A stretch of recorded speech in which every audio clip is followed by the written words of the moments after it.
Hədisi rivayət edən Əbu Səid Əl-Xudri, Səd ibn Məlik ibn Sənən Əl-Xazrəci Əl-Ənsari, məşhur Xazrəc qəbiləsində olan ənsarlı sahabələrdəndir. Və bu sahabə Peyğəmbər sallallahu əleyhi və səlləm çoxlu hədis rivayət edən sahabələrdən sayılır. Hicrətin 74-cü ilində vəfat etmişdir. Hədisin icmali mənası bundan ibarətdir ki, Musa əleyhissalam Rəbbindən tələb edir ki, ona elə bir şey öyrətsin ki, onunla Allahı zikr etsin, onunla Allaha tərif etsin, Allaha təvəssül etsin. Allah Subhanahu wa Taala Musa əleyhissalamı yönəldir La ilahe illallah kəlməsini deməyə. Və Musa əleyhissalam təəccüblənir ki, bunu bütün insanlar deyirlər. Sən mənə fərqli bir şey öyrət. Allah Subhanahu wa Taala Musa əleyhissalama bəyan edir ki, əgər bütün səmalar və yerlər tərəzinin bir gözündə olarsa və tərəzinin bir gözündə La ilahe illallah kəlməsi olarsa, La ilahe illallah olan gözü ağır gələr.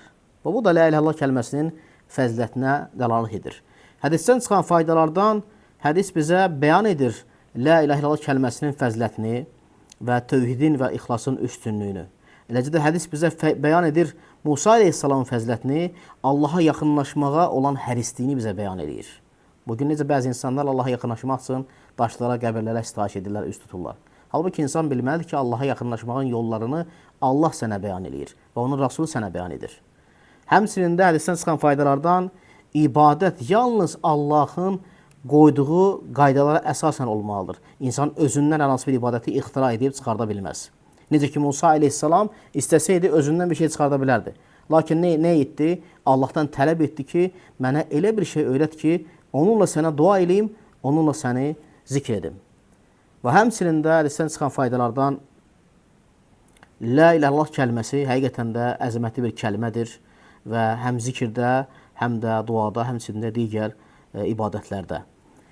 Həmçinin də hədisdən çıxan faydalardan Allah Subhanahu wa Taala səmanın fövqündədir.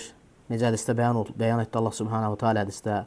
Həmçinin də hədisdən çıxan faydalardan mütləqdir ki, insan bu kəlməni tələffüz edəndə onun dəlalət etdiyi mənaya da etiqad etsin. Necə ki, bəzi insanlar bu kəlməni müxtəsərləşdirərək tələffüz edirlər.